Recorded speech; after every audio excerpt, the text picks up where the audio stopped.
A quorum is present, so I call our regular meeting of the Jefferson Transit Authority Board to order at 1:30 PM on Tuesday, November 4th, 2025. And we'll do a roll call of board members first. Let's start in the room first. So I'm John Nowak, board chair here. Julianne Keel. You want to do staff as well? Should we do the online Yes. folks first? Ben, Ben Thomas, representing the city of Port Townsend. David, Favor, City of Port Townsend. Heidi. Heidi Eisenhower, Jefferson County Commissioner. All right, and now we'll do JTA staff members. Miranda Nash, Finance Manager. Nicole Gauthier, General Manager. Sarah Peck, Mobility Operations Manager. Davey Hall, Fixed Route Operations Manager. Charlie Clark, Human Resources. Kelly Olson, Marketing Outreach Manager. Jamie Brooke, Grants and Procurement Coordinator. Desiree Williams, Fleet and Facility Manager. Amanda Watkins, Clerk of the Board. All right, great. Thanks, everyone. So public comment, there are 2 public comment letters regarding the Gateway Visitor Center that have been included in the packet. I hope you've had a chance to look at those. Oh, Do we want to sure, introduce sure, us? sure, Okay. yeah. So excited that Barker Creek Consulting is here with us and they will be presenting, helping us to present on our 3rd maintenance bay. But we have Shannon and Thompson and we have Scott.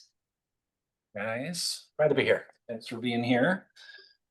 And then does any member of the public wish to give public comment? I'm not seeing any hands up online. Okay. All right, so agenda items. Anyone have any new items to add to the agenda? It You exists. were talking about 2 columns. Yeah, there were 2 letters that should have been in the board packet. Regarding the gateway. Do you want to summarize those for folks or would that be helpful? I know that's on the agenda for later. Sure. We, Jefferson Transit received 2 public comments that we included in the board packet for the board to review. And these both both public comments were in regards to the Gateway Visitor Center and they were in response to the meeting that was held with the Board of County Commissioners and Jefferson Transit, exploring the idea of purchasing the Gateway Visitor Center. These public comments are stressing the importance of maintaining collaboration with the visitor center community and that space and the importance of that existing space for the visitors coming onto the peninsula and having a place to connect with some resources. So both comments were in regards to that in stressing the desire to maintain that communication between visitors and that connection with the existing facility. Any questions for Nicole about that? All right, finance report and audit report. Miranda, I think you're up. Okay, so I'm just gonna summarize for June and July. Because we do have our budget presentation today, so I don't want to take up too much time. August and September. Sorry, August and September. I'm looking at sales tax for June and July. So for sales tax, the June 2025 sales tax revenue was 830,609 compared to the 761,657 for the same month in 2024. That's an increase of 9% year over year. Sorry, year to year. July 2025, which was remitted in August. We have 763,934, 814,446 in July of the previous year, a decrease of 6%. So year to date, we're seeing 7% increase over 2024, continuing the positive trend that we've noted in the first half of 2025. as of January 2024, we still do not collect fares. There might be something next year when we're talking about the different service models in the budget that might be a different conversation. But no operating revenues. For September 2025, the budget tracking percentage is 75%. Cumulatively operating expenses through September are 13.9% budget. Labor is 10.5% under budget. Benefits is 12.6% under budget. Services and user fees are 30.6% under budget. Materials and supplies consumed are 21.6% under budget. Utilities are 11.3% under budget. Casualty and liability costs are 3.8% under budget. Taxes are 65.1% under budget. Again, we pay our taxes. Miscellaneous is 40.5% under budget. And leases and rentals are 10.8% under budget. The capital activity for September primarily is third maintenance bay construction as we wrap that project up. Facilities maintenance, building project design. The security camera system for Haynes Place was purchased and installed. We have our one full-size EV Gillig bus that we purchased. Our Mohawk wireless post lifts, a lift gate for vehicle 816, and our IT project manager consultant. And just a brief overview of the miscellaneous expenses were dues and subscriptions for software, travel and lodging, and training expenses. Does the board have any questions about our finance reports? We're gonna do an audit. Oh, yes. So we did close out our financial and federal single audit for our grant with the state auditor. We did get a clean audit. So no issues for 2024 again, and we are still working on our accountability audit. The state auditor's office has been a little short staffed, so we extended our timeline with them. We're coming to a close on that. But all in all, the outlook for all three audits looks really great, and we should be closing out our accountability audit and have another squeaky clean audit year. And that's it. Thank you for the hard Nice work, you guys. Nice work, you guys, on the audit.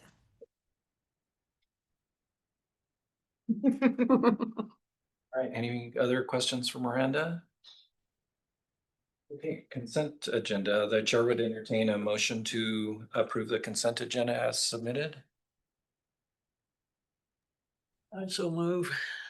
Seconded. I'll sit. Okay. So it's been moved by Vivian and seconded by David to approve the consent agenda. Discussion. All those in favor say aye. Aye. Aye. Opposed? Motion carries. So we're on to new business, and honoring John Main is the first thing on the agenda. So originally, we had invited John Maiden to come to this board meeting to be honored by the board. John was not able to attend today, but we will honor him regardless. John Maiden started working for Jefferson Transit in 1983. And he was really steadfast in his commitment to Jefferson Transit and to serving the public. John retired in I want to say June of this year, and he asked to leave quietly. He did not want a lot of hoopla.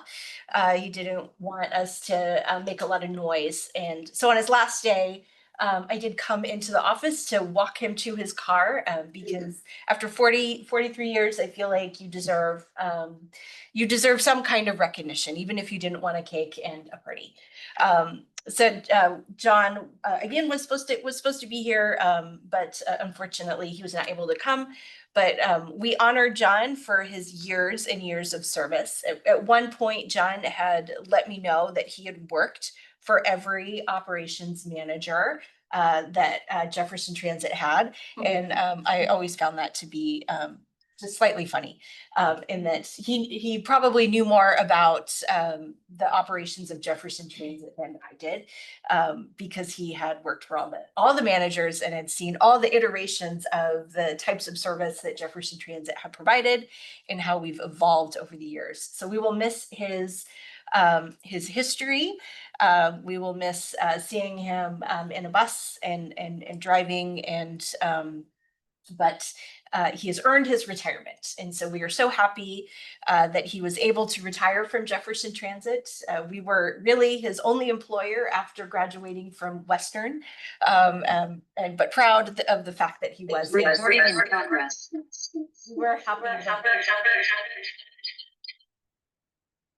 he was able to retire from Jefferson Transit.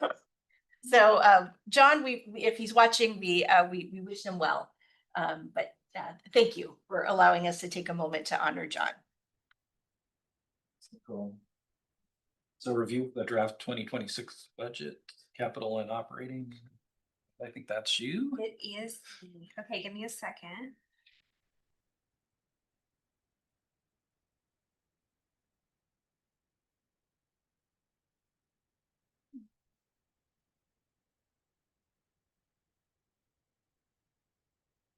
Take a minute to say hi to Heather, who just joined us.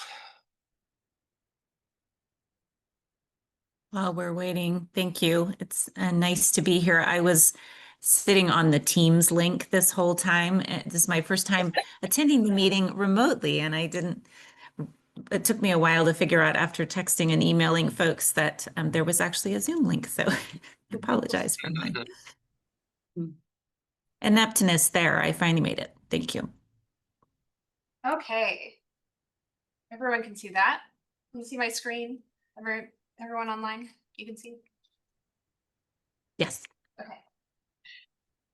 Okay, so welcome to our 2026 Operating and Capital Budget Workshop. In the board packet, you'll find the full budget proposal with more detailed breakdown of the revenues, department expenses, and capital expenditures. Today, I'm presenting an overview of the information provided in the budget proposal. Feel free to stop me and ask questions as we progress through the presentation. Here we go. Okay. So in 2025, Jefferson Transit achieved a series of milestones that strengthen operational efficiency, enhance the passenger experience, and deepen community engagement.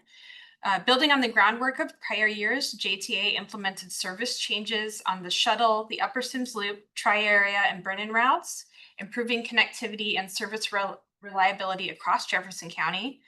Significant progress was also made on major planning and sustainability initiatives, including the completion of the Climate Action Plan and the Comprehensive Operational Analysis, both of which now serve as guiding frameworks for future service expansion and environmental goals. JTA continued to invest in its technology and infrastructure with the installation of new facility security cameras, upgrades to onboard vehicle camera systems, and the acquisition of 2 new electric GILLIG buses, supporting the agency transition to a zero-emission fleet. The facility improvements included the completion of the 3rd maintenance bay. This close. This close. We're close. Installation of a Mohawk lift system and tire carousel, office space updates to accommodate expanding staff needs, and in partnership with regional stakeholders, JTA completed the design for the Gateway Visitor Center parking and paving project. Advanced design work on both the Haynes Place Park and Ride upgrades and the future maintenance facility building at 111 Four Corners Road. And finally, JTA once again achieved a clean financial audit, underscoring the agency's strong financial or fiscal management and accountability. And together, these achievements reflect a year of tangible progress, laying the foundation for expanded service, technological modernization, and continued community-centered growth in 2026. So what are our goals in 2026? Service expansion and accessibility. 2026 focuses on expanding service hours and coverage to meet growing community needs. This means the launch of a Sunday service pilot in target areas. The long-awaited Sunday service has come. Expanded and modified routes in Port Townsend, Tri-Area, and Brennan. Introduction of demand response service options to improve first and last mile connections. For our second goal is rider experience and technology improvements. This means continued upgrades to onboard systems and security cameras, investments in rider-facing technology to improve trip planning and real-time communication, and ongoing efforts to enhance our safety, comfort, and reliability for all riders. The third goal for 26 is workforce development and retention. As we know, the job market and operators has been a difficult issue that we've been traversing since post-pandemic.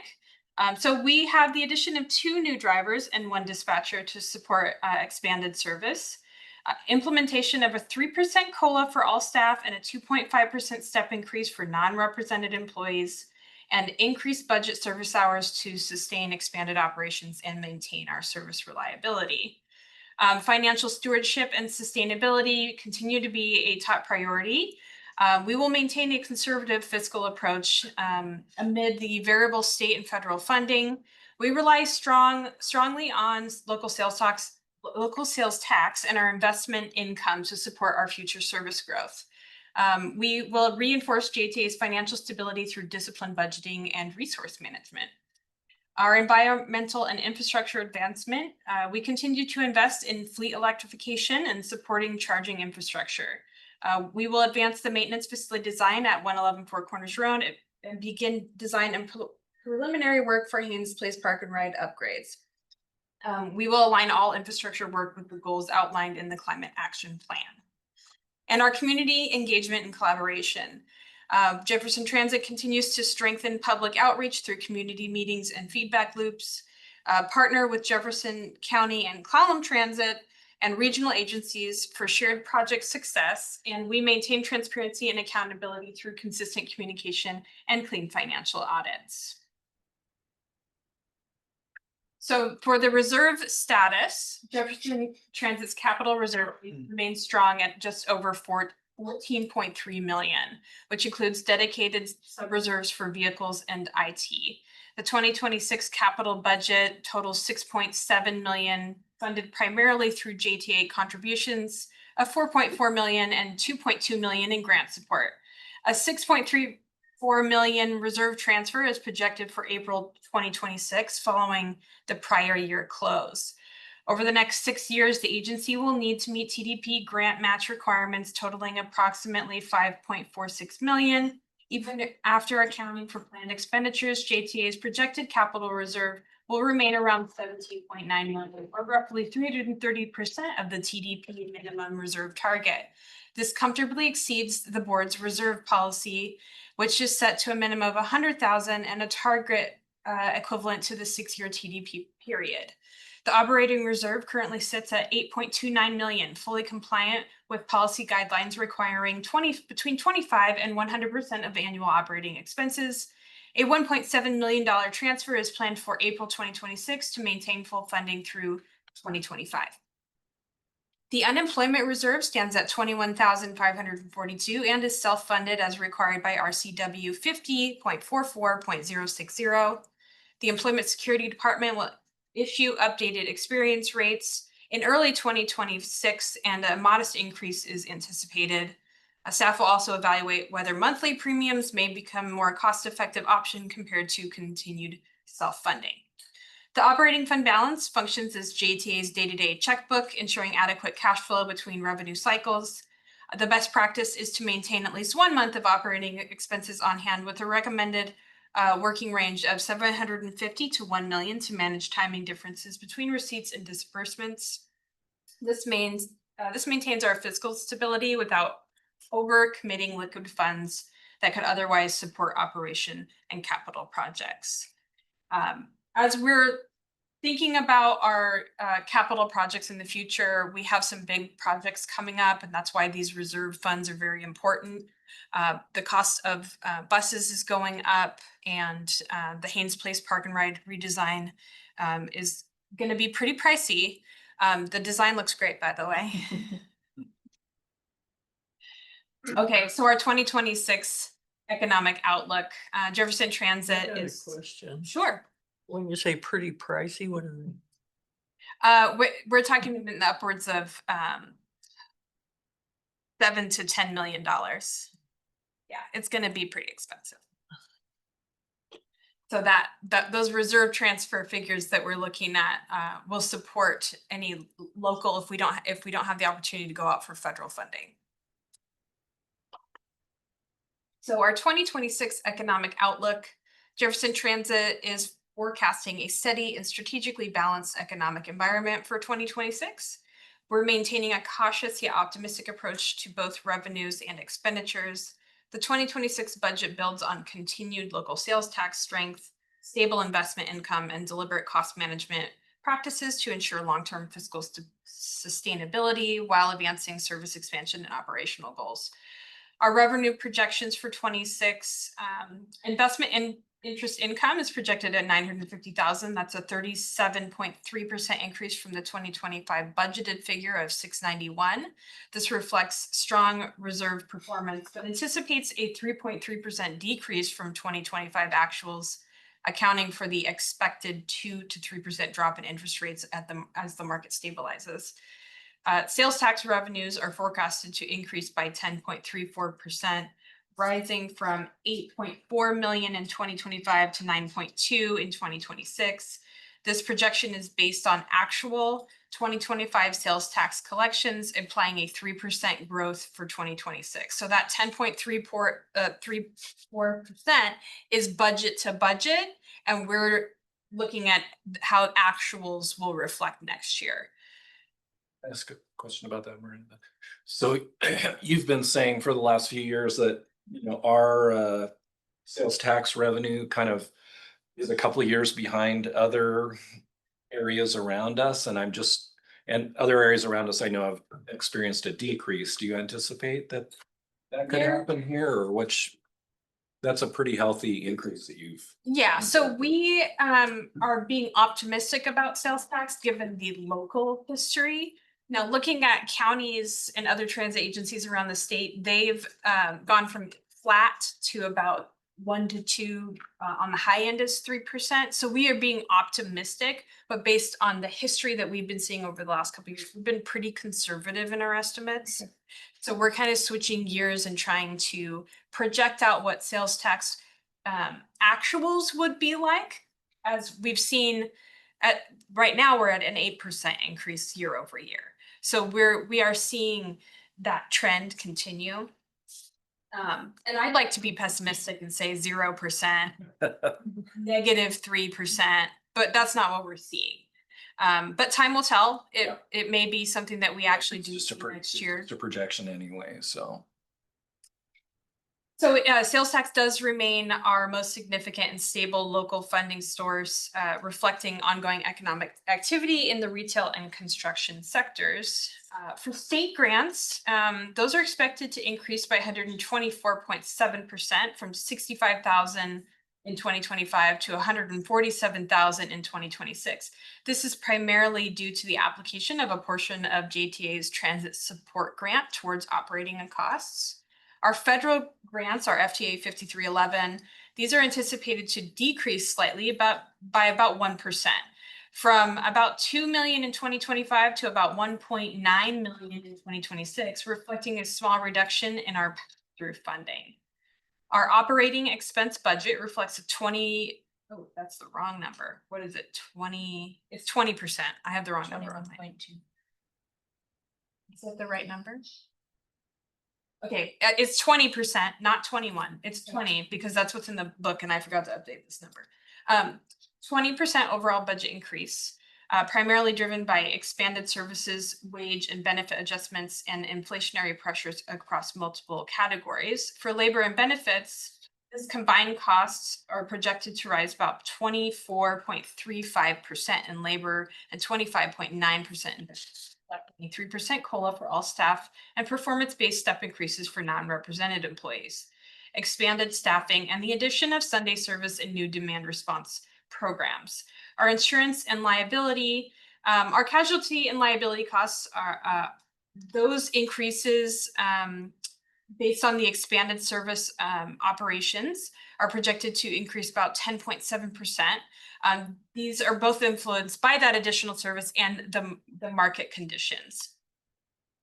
Our expected rise in utilities is about 15.7%, reflecting higher facility and service-related energy costs.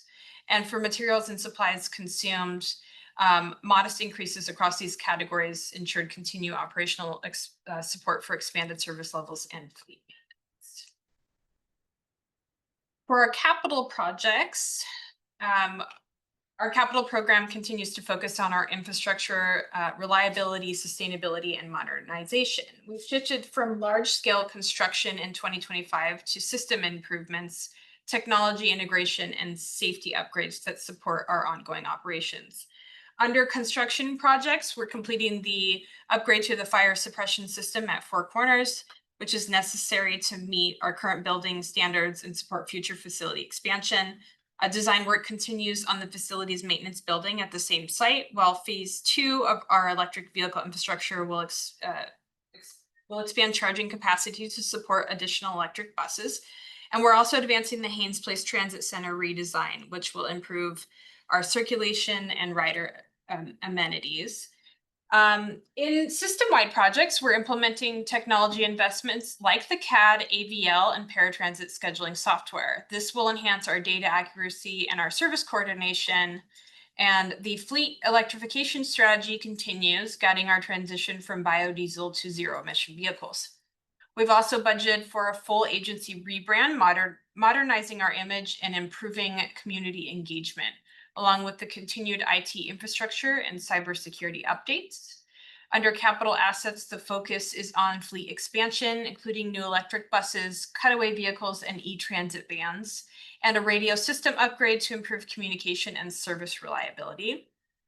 The major component replacement fund ensures we can continue to proactively manage large-scale repairs and equipment replacements on aging assets. And finally, through our ongoing partnership projects, we can continue to collaborate regional partners on the Olympic Discovery Trail connection and the Gateway Visitor Center improvements, which will enhance regional mobility and ferry access, and routine projects like bus shelter replacements and facility upgrades, ensuring we maintain safety, accessibility, and comfort across our system.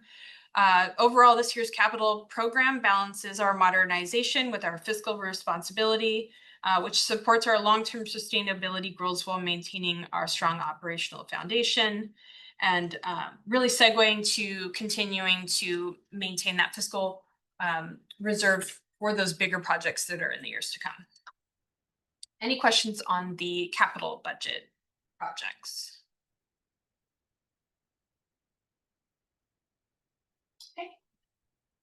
Ridership trends for 2025 performance. Ridership data shows that we have a strong overall growth, particularly in the East County, which surpassed pre-pandemic recovery levels. East County ridership increased 16% year over year, demonstrating the ongoing demand for consistent and reliable service. Our West County service saw a slight decline of 10%, but ridership levels remained steady and reflective of a rural demand pattern. Dial-A-Ride continues to grow steadily with a 5.5% increase, reinforcing the importance of accessible and inclusive mobility options. For 2025, we had several targeted changes that were implemented based on feedback and the COA recommendations. These included new runs on the Kingston Express, Brennan routes, and as well as extensions and frequency improvements in Port Townsend on the shuttle and the number 4. Simplifying and consolidating shuttle routes has improved reliability and reduced confusion for riders. Oop. Where did I go? One more? Yeah. Sorry about that. So sorry, let me get my place again. 2026 will be a major year for system expansion and connectivity improvements. JTA will launch a Sunday service pilot in select areas. This is a key step forward towards a full week of coverage and 2 new routes, including Route 23 and Route 5 in the Tri-Area. Will expand regional access. Work will continue toward the development of the Tri-Area Transit Hub, which will serve as a regional connection point. And a micro transit pilot in Cape George and the Cook Avenue area will address first and last mile travel needs in those areas. Additional dial-a-ride capacity and conditional eligibility enforcement will help ensure service is equitable and efficiently managed.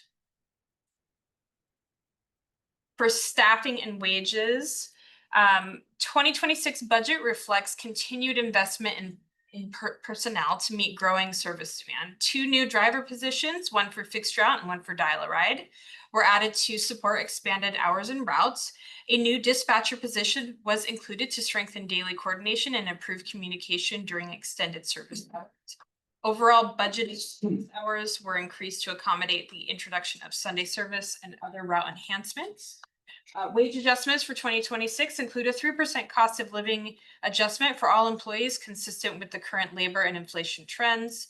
Non-represented staff will also receive a 2.5% step increase to support retention and recognize performance.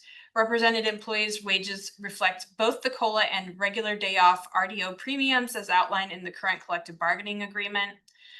Benefits and workforce investment. Benefit costs are projected to increase about 25.9%, reflecting several key rate adjustments and expanded headcount.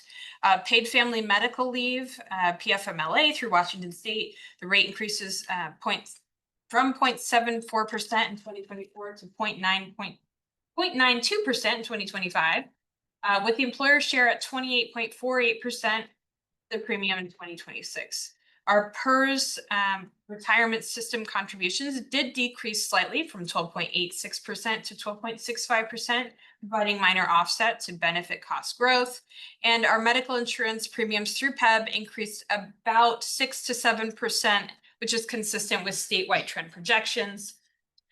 Dental and vision coverage remains stable as it's part of our cafeteria plan with a minimal increase below 1%. Unemployment and workers' compensation contributions rose modestly, reflecting statewide adjustments tied through payroll growth. We focus on maintaining and sustaining competitive and comprehensive benefits to attract and retain our qualified employees. And the agency continues to prioritize training and professional development, particularly as new technology, electric fleet systems, and service models are introduced. Okay, so this is the section where we kind of just do an overview of each department and the changes in budget for each one. So operations is our largest department. This includes operators, supervisors, dispatch, and customer service. The 2026 budget reflects a 29.6% increase, primarily due to expanded service hours and coverage based on the COA recommendations. Sunday service is being planned for a mid-year pilot, testing demand in select corridors. Staffing additions will ensure accurate coverage and reliability for expanded operations, and the demand response pilot addresses the first and last mile rider access and flexibility. For Haynes Place Transit Center, the budget did increase about 12.4%. Haynes Place oversees the custodial restroom and utility costs for the transit center. And despite rising utility costs, reductions in materials and contracted services have led to an overall budget decrease. The focus for 2026 is maintenance efficiency and preparing for upcoming facility upgrades. Brenda, can you go back for 1 second? Yes. You said budget up, but the slide says budget down. Oh, no, decreased. Yeah, budget decreased by 12.4%. Okay, so the administration department has increased by 11.03%. Growth in the administration costs reflects workforce investments and inflationary pressures. 2025 workspace expansions were complete, reducing our supply costs, but the insurance and utility costs rose due to service expansion and market increases. And JTA prioritizes training and development to strengthen internal capacity and succession planning. So we did see some increases in our training and travel budget. For our vehicle maintenance department, the budget has increased by 15.28%. Maintenance expands hours to match new weekend operations, and labor increases are consistent with our system-wide wage adjustments. Fleet expansion, increased mileage, add fuel and parts costs, and our staff training and tools ensures readiness for our new electric bus maintenance. For our facilities maintenance department, we're planning a 12.75% increase. This is primarily due to labor costs, increases associated with our collective bargaining agreement. And our focus is on ensuring that all JTA facilities, including the admin and maintenance facility, are clean and operational. The rise in services and user fees supports our commitment to maintaining high quality facilities, both for staff and our passengers. And our final department here, the budget for the Olympic Connection has increased by 11.7% for 2026. The Olympic Connection continues to service Forks and Amanda Park corridor. The budget increase reflects system-wide labor and benefit adjustments. Service frequency and coverage remain consistent with no structural changes. And emphasis is on maintaining safe and reliable and coordinated inter-county service. So on page 20 of the budget book, the cash flow for the next few years does show that based on the revenue and expenses that we plan to receive for 26, that our cash flow will be consistent and we'll be able to cover our capital expenditures. I don't like to throw that chart on the PowerPoint because it's too tiny, you can't see it.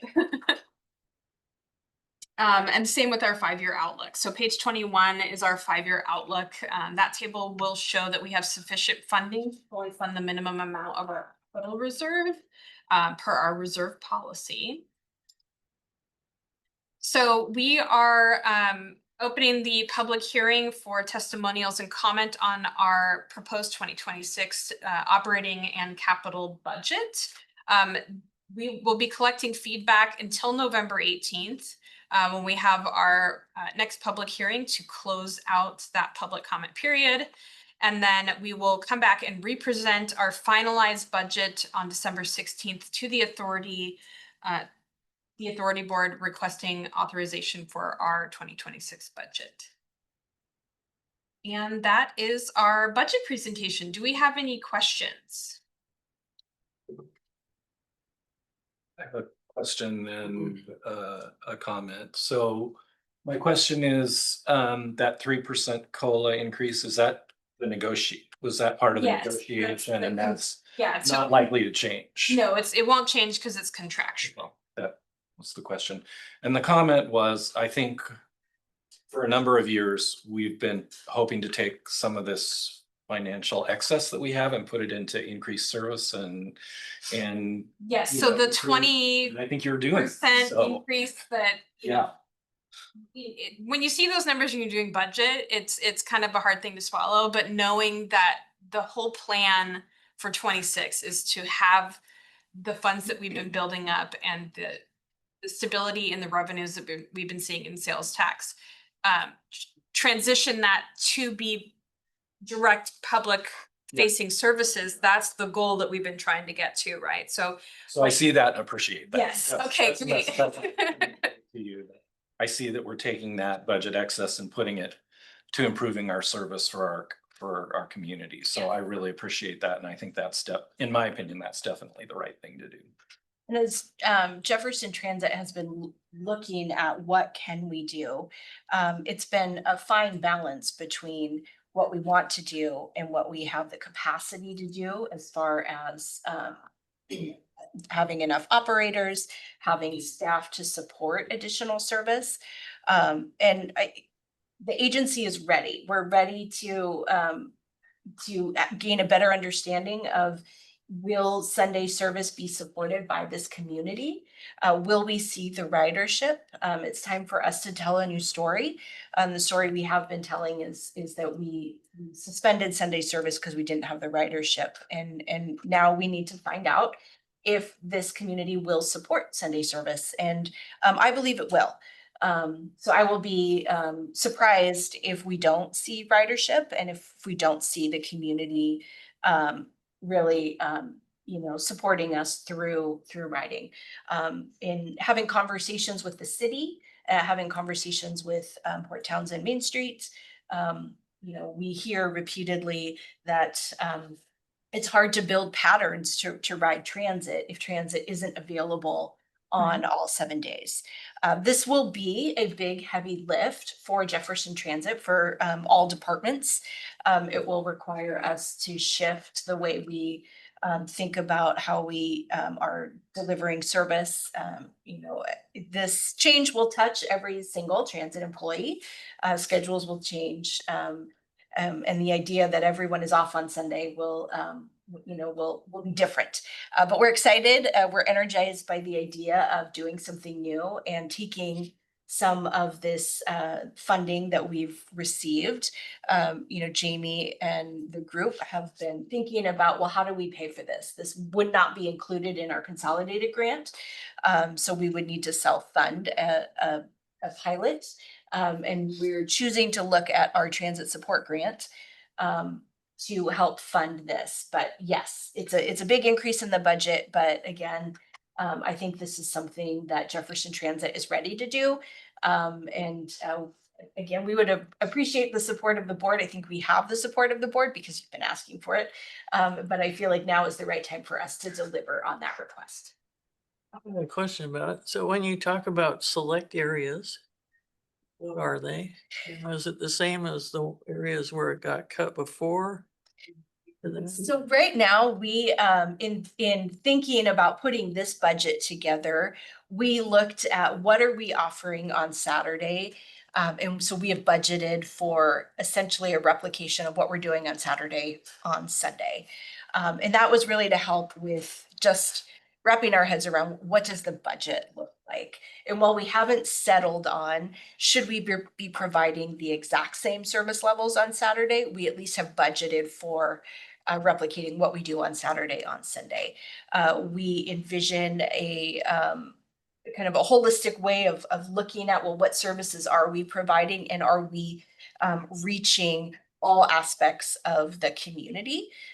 So yes, Brennan runs, Paulsboro runs, Sequim runs. Also thinking about, do our partners make connections? So Kitsap Transit has launched Sunday service. So you now can get from the North Viking Transit Center to the Bainbridge Ferry. That's an important connection for a number 7. Mason Transit will not be meeting us in Triton Cove on Sundays. That's fine. So possibly we are just going to Black Point turnaround, but providing transportation from South County into Port Townsend. Right now, Clallam Transit does not operate on Sunday. So we will be looking at what does that look like heading to the Sequim Transfer Center, but dropping people off in a place where they don't have any connections. These are all things that we will be looking at and thinking about. We will still plan on operating our Kingston Express, knowing full well that Kitsap Transit does not operate a fast ferry on Sunday, but Washington State Ferry is operating on Sunday. So community members would still be able to make a connection with the Washington State Ferry, and then a connection on to Seattle if they like. Looking at downtown, the shuttle, that's a real key one. We're making that connection with Washington State Ferry in downtown Port Townsend. But so we have some work to do. And I think we're, as a group, comfortable saying we haven't ironed out all the details, but what we have budgeted for will allow us to model Sunday after what we're currently doing on Saturday. And then the other question I have about that is there wasn't any data available from the runs before about who gets on where and who gets off. Is that contributing to this or not? So when we're looking at our CAD ABL system, that is something that we're looking at because you're correct. Jefferson Transit doesn't have the ability right now to know where are people getting on and where are people getting off. All we can do is look at the run as a whole. So I know how many people got on within that half an hour and or hour, but I don't know exactly where they got on and I don't know exactly where they got off. We can do some best guesses, but it's very time intensive for staff to be able to get that information. So the CAD ABL system, if it's within our budget, that feature would be really amazing for us to have and help with planning moving forward. It's really key to have data to drive the decisions. It but- does, it does. And we do have some data. We completed the comprehensive operational analysis where left turn, right turn was in the vehicles and they were capturing some of that. But it is very time intensive to have staff ride and track. But we had talked about some tech solutions to that, and I wonder if any of that is in the capital budget stuff? Yes, the CAD AVL system is in the capital budget, and that is something that we're moving forward with. Other questions or comments? I just want to say how much I appreciate it, us leaning into Sunday service, because it's been a request as long as I can remember, since before being a commissioner, well before being a commissioner, when I used to ride the bus. So I'm really excited that we're tiptoeing into this, and I'm glad that everyone's excited about it, and I think our community is going to be going to respond.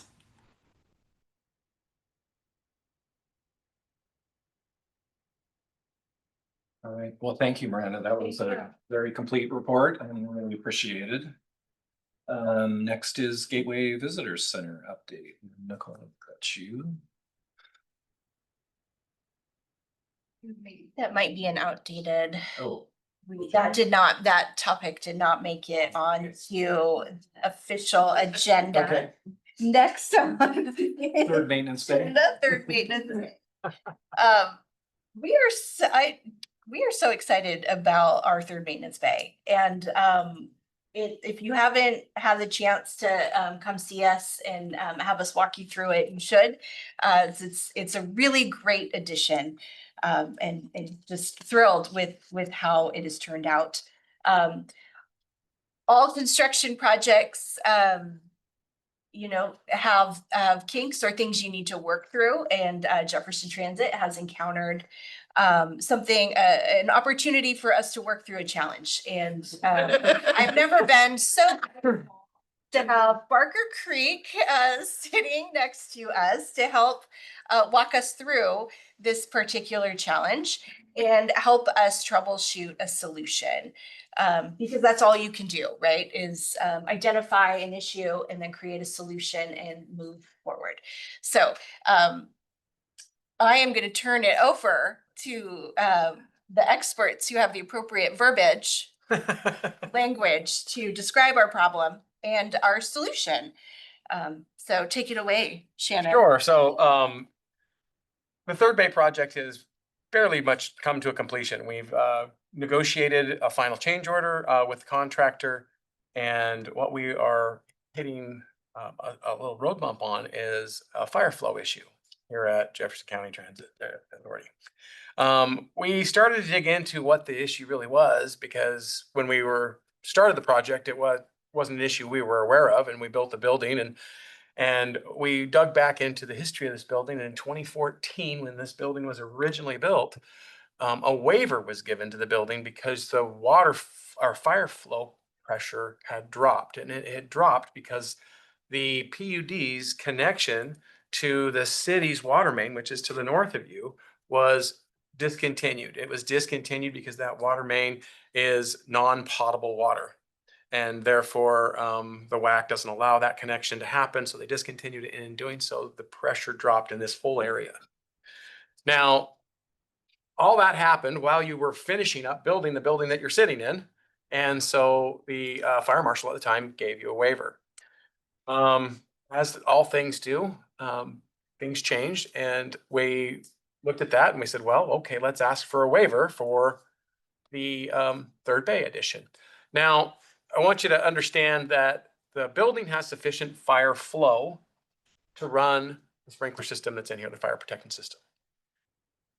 Because the pressure drops into a certain range, the requirement from the fire marshal is that you have enough fire flow to handle if this building was fully activated under a fire condition, but you have to also have enough pressure to run a connection at the hydrant. And that is the calculation that we can't meet.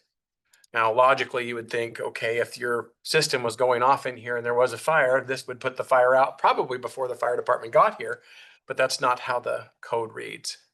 So the fire marshal denied our waiver and said, this is a problem from 14 years ago and it's not been addressed or fixed in all of that time. We want it addressed. So we put together a team and we just kind of went, okay, how do we address this? And what do we need to do to increase the fire flow? How far off are we? Does this affect the maintenance facility that which we're trying to build? And we went down all of these scenarios and started to really try to put a budget together and found that to keep our current connection to the PUD, we would need to purchase and install Baker tanks. Baker tanks store water. We would have to install a fire pump to bring the pressure up, and the costs of that were over $500,000. Probably by the time we were all done, depending on, I would guess that being close to 700,000 would not be far fetched for that. With that, we went, whoa, that's a lot of money to fix a problem that's temporary. We think that it's temporary because there are some other improvements that are happening in the area that may bring your fire flow pressure back up. But we can't bank on that because they're not going to give me a C of O to let you occupy your third bay. And they want some assurances that, hey, something's been done since it was 2014. They asked us to do it.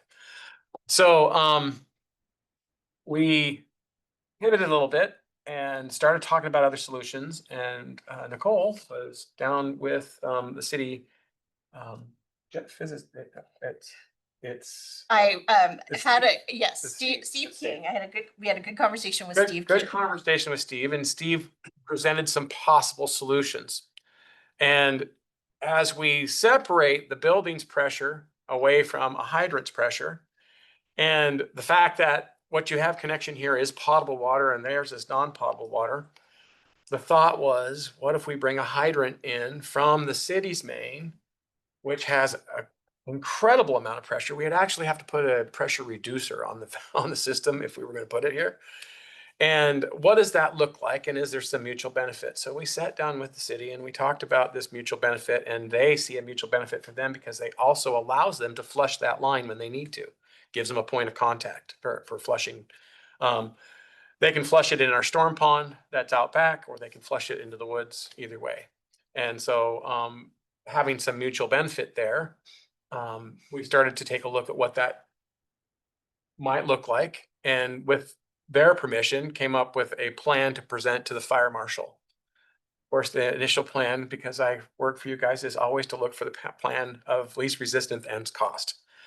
And that was to make a connection on the north, it was the northeast corner. That is, yeah. Northeast corner of the property.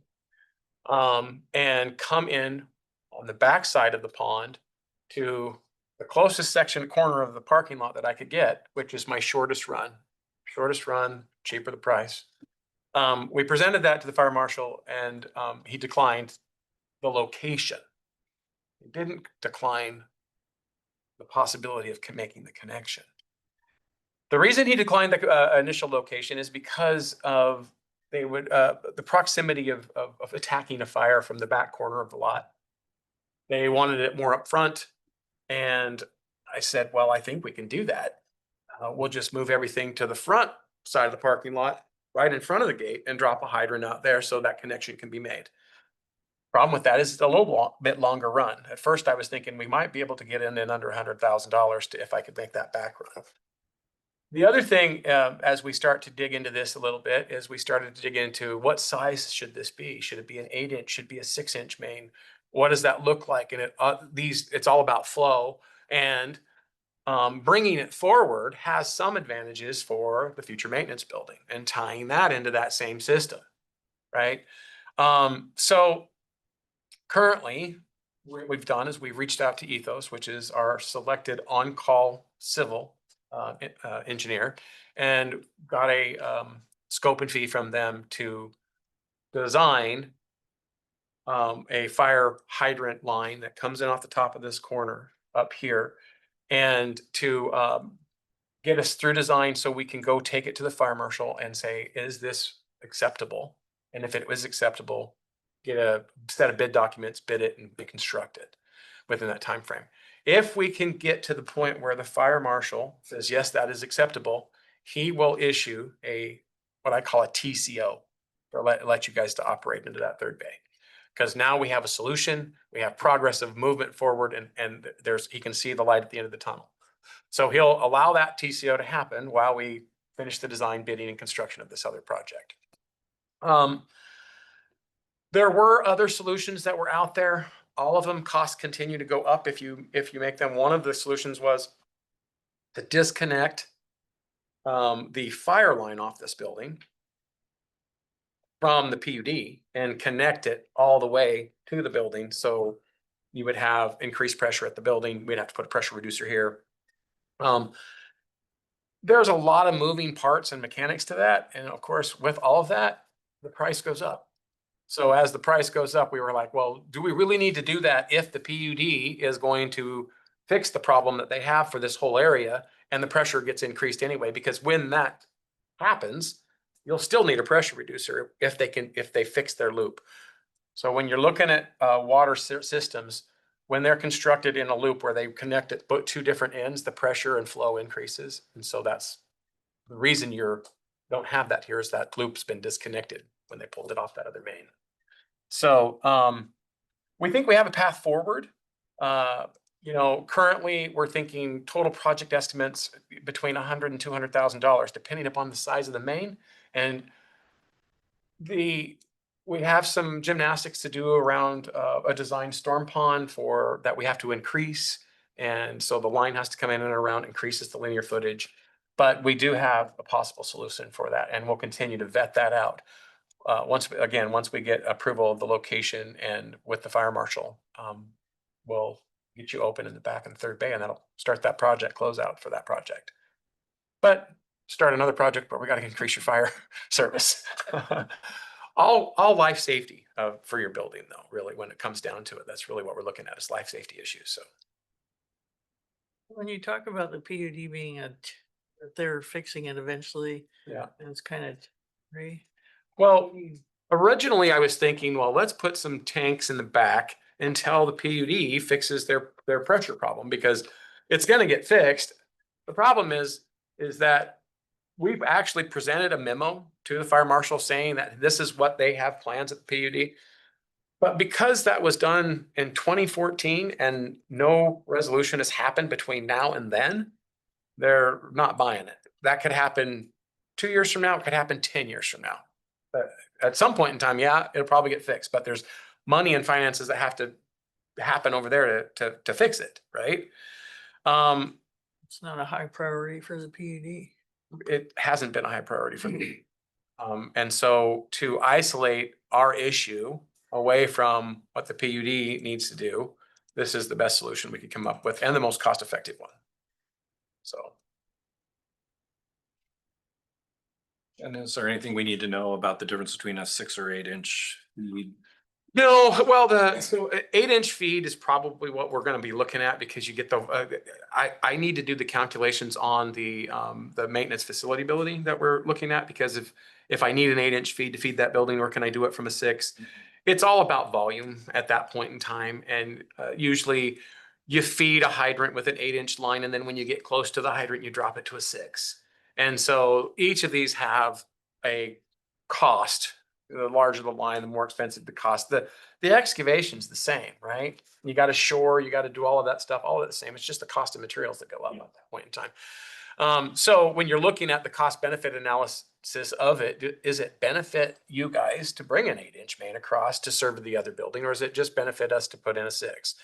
I did find out that these lines aren't ductile iron that they want us to connect to. They want a C900 line, which is a high pressure PVC type material, because of the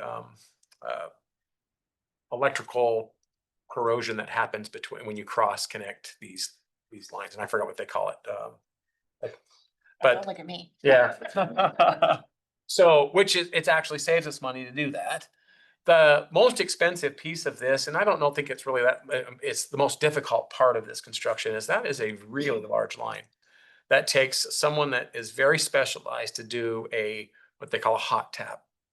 They have to put this collar on, they've got to weld precisionally around it, and then they have to tap it while it's live, because they don't drain the line when they tap this thing. And it's a high pressure line. So that's the most expensive part and the most specialized part of this whole connection. So It's the same 6 or 8 inch. yeah, whether it's 6 or whether it's 8, it doesn't matter. And probably the truth is the tap that I do out there, I'm going to recommend probably be an 8, and then I can neck it down at any point in time along the way. That's really the way to do it.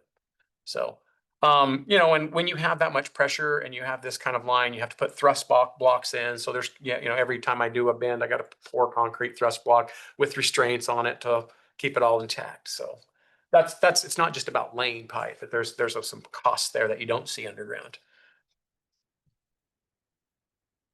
That's why you do straight lines. Yeah, well, every straight line, you really don't need it till you make a turn, right? Do they ever have curved lines in these things? Well, there's all kinds of technology out there, HDPE technology, but that's not what this water or district, that's not what they require. We have to install what they're requiring for us to install. They have details that are standard details that we would build to, and that's the city of Port Townsend would have that. So, and like I said, they were very helpful and you know, fairly excited about helping us through that because there's a benefit to them too. Jefferson Transit included an amount in our capital budget for this type of project, and that was before we had really kind of thought about this solution. So the amount that is in the capital budget is, I think, 500,000. But this would reduce this alternative. So when we bring the final budget, those numbers will be lower. Will be adjusted. Yeah, we're working on creating a project budget now as we start to gather the information. I believe it was either last night or this morning, or I don't know, Jamie, we got the contract over to Lucas. Yesterday afternoon, we got that finalized. So they can start working on the concept. Soon as like I said, as soon as I get a preliminary design, I'll take it right to the fire marshal and say, this is what we're thinking. What do you think about this? And I've got to go to the city first because the last time I talked to the city, we were talking about making the connection in the back. Now I've got to move it to the front, make sure everybody's on board, and then we can move it forward. The construction timeline would be, we would try to get everything designed, permitted, and ready for a spring construction. Well, we shoot for. That's about the timeline we'll be in. It will take all of the first quarter to get me there. So. And speaking with the fire marshal, having a plan is what's going to allow us the waiver to get into that beautiful white third maintenance bay. We're ready to pull some vehicles into it. So Dirty. yeah, so the development of a solution is what's really key here. So we could have a TCO by the end of the year potentially. Oh, for sure. Yeah, my goal is to push the team to get a solution in front of both the city and the fire marshal that both will buy off on. And I would love to have a TCO in a couple of weeks for you. It's without approaching the holidays, it gets harder and harder, but It does, yeah, for trying to get it in there. But yeah, by the end of the year for sure. I think Desiree would like to be in there next week. She's like, Shannon, you got 2 weeks. Tell me again what TCO stands for. Temporary certificate of occupancy. And every jurisdiction does it a little differently. TCO is the standard word for it. And I think what they said is they would provide a waiver for us or something of that nature. But what that does is that in their system, it doesn't allow me to close that permit until whatever's holding that TCO in place is finished and fixed. So as soon as the water line's fixed, they'll allow us to close the permit and then the project will be complete. CO. And then you get a C of O. And one of the other things I do want to make you aware of is because this is not an issue that our contractor had caused, and I want to close the books on this contractor, we will be giving them substantial completion, which is normally outside of the contract documents because normally all permits have to be closed, but they can't close this permit because of something that was out of their control. So I will be recommending that we give them substantial completion and final completion as we move forward with this other side of the project. All right, any other questions about the third maintenance bay? Shannon, thanks for Just, that's a updating us. lot. Who knew that's what you were digging into? I had no idea. I mean, I guess the benefit is that you're resolving a future problem, but it's a lot. Thank you for all that work. Oh, yeah, you bet. Good opportunity. Yeah, I always look at things as, problem solution, right? And that's what my team is always, we pride ourselves on that. We don't come, we hear the problem, we come to you with a solution that we think is feasible and is constructible and is within the budget that I think the best public use of funds that we can get. So, and this is the path that gets us there. It's great. Thanks. Next is community member request on bus signage. Nicole? Yes, Jefferson Transit received a public records request for Jefferson Transit to issue some signage on the outside of our vehicles in relation to ICE agents or federal agents boarding our buses. This individual is very concerned and wanted to come to the board. And I assured this individual that I would bring this topic up to the full board so that we could have a discussion. It did include a memo outlining my recommendations for the agency. And I also included the individual's initial request and the proposed sign that they would like us to post. I do think it's timely. I do think it's something that we have to talk about. If the board does not agree with both of our legal opinion that was sought and my recommendations, I think now is a kind of a good time to talk about that.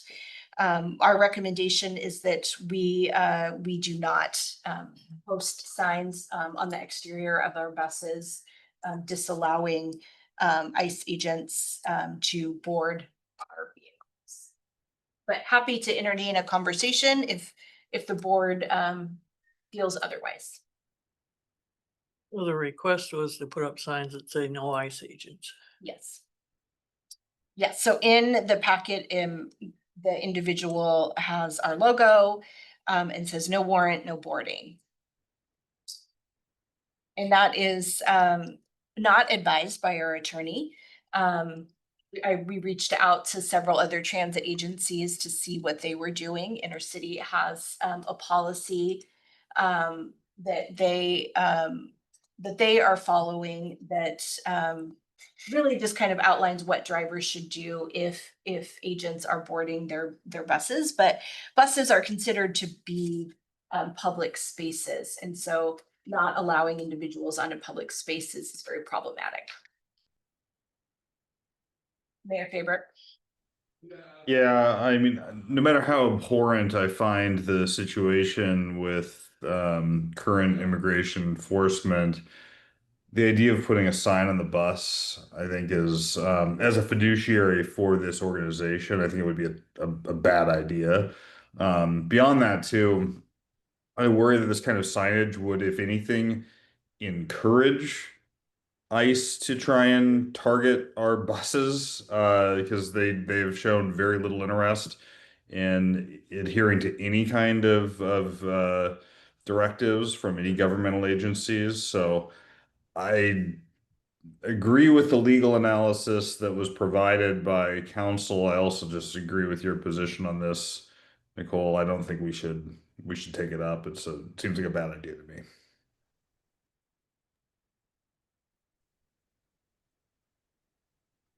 Ben, you have a comment? Yeah, I'm just curious if the follow-up notion of the rights, the smaller per request for a smaller your rights with immigration thing, was that considered too? Just because I could see that being have more validity.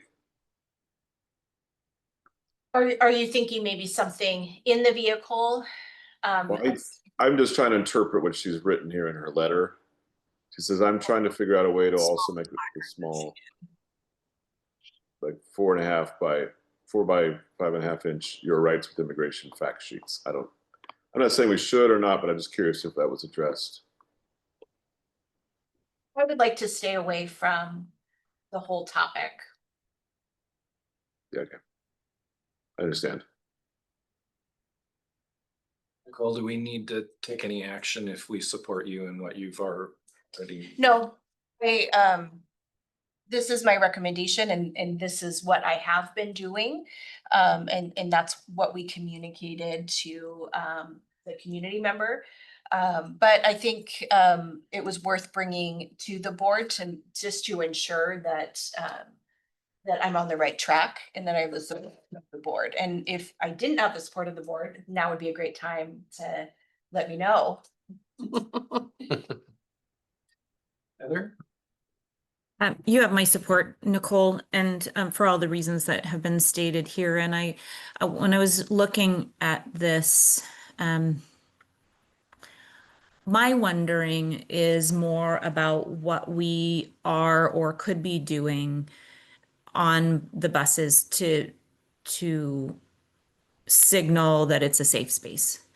And I think that is maybe worthy of sort of not, maybe not deliberation right now, but just to think about, are there ways that we could be signaling that walking onto a bus is a safe space, and whether that's signage or some other effort. So that's just kind of where my mind is going right now is, you know, when I go into certain spaces and I see this is a safe space kind of signage, that's meaningful to me and is not exclusive or stepping on anybody's rights, but is the opposite. And so again, I'm not suggesting that I have the right answer right now, but that's kind of what I'm thinking on, and whether there are ways for us to be to signal that more strongly on buses. I think buses are a bit of a clearinghouse in terms of, or sort of a leveling place where people across different sections of our community meet on buses. And so I'd like to see us contemplate ways that we can signal safe spaces, that buses are safe spaces. But are they actually a safe space if they're a public space? There isn't any differentiation. Good question. Very good question, which is why I'm not suggesting that I have a good answer right now. I think it's something we need to think on. What's the best way to do that? Or is it appropriate? More of a question right now. Yeah, and I'm wondering too, the advice that I've heard generally about stuff is that have people informed about what the actual rights are. Mm-hmm. Shout them out. Mm-hmm. And I don't Yeah, know. which we would only kind of want to do by reference, really, because we don't want to be perceived as saying that we're the authority on what rights are. Go ahead, Heidi. I was just gonna say, don't we have a code of conduct posted on the bus? Didn't you say that, Nicole? Yes, we do. I mean, might we want to, you know, reprint it in different Strengthen fonts that. so people notice it, so that people Mhm. aren't just assuming it's the same thing that, you know, kind of Mhm. ignoring it. You know, you've seen something 10 times, you kind of glaze over it, but maybe we make it more prominent or move it, or, you know, just try and kind of what's the word I'm like Highlight it or lift it up somehow. stir the soil a little bit. Stir the soil a little bit. Get the energy going a little bit around what our code of conduct is, so that we're actually, you know, emphasizing that with the community. That might be a way to. It's a good thought. I agree on that. And I do think the last time that we reviewed and updated the code of conduct with the board was in 2018. So, yeah, I think it would be time to revisit it and bring that back to the board for discussion. I fully support that. Thank you. That idea.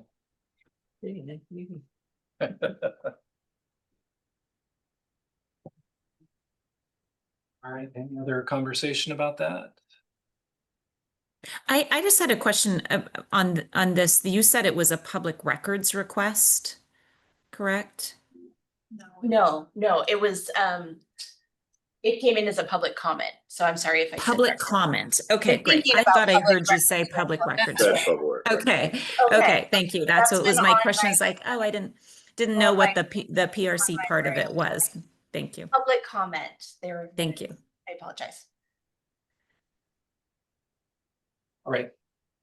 That's it for new business. Next is staff reports, and I would like to be done about 2:55 if we can, so. I was, I let the staff know that we would, be letting our staff report stand as, something that the board can read, if the board is fine with that.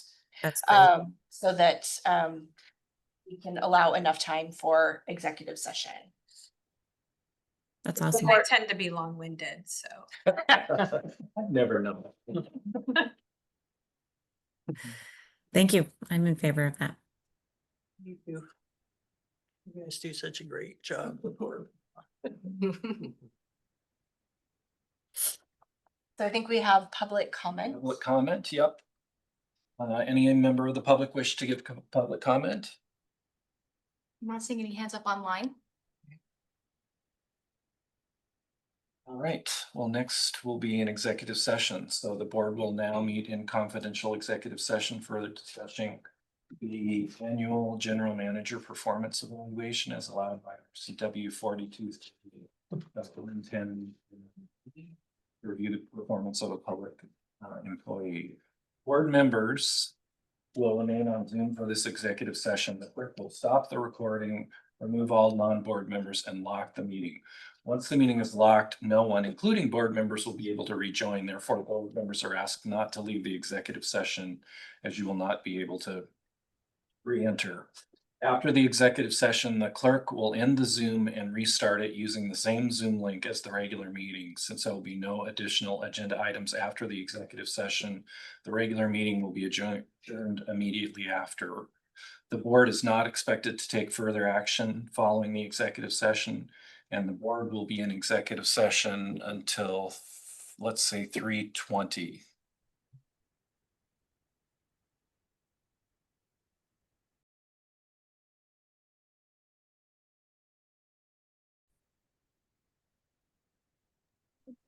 All right, so the executive session has been adjourned, and I am now adjourning the regular meeting of Jefferson Transit Authority Board at 3:23 p.m. Our next regular meeting and 2026 budget hearing will be on November 18th, 2025 at 1:30 p.m. Thank you all for attending. Thank you for your great leadership. Thanks. Thanks, everyone. Bye. Bye.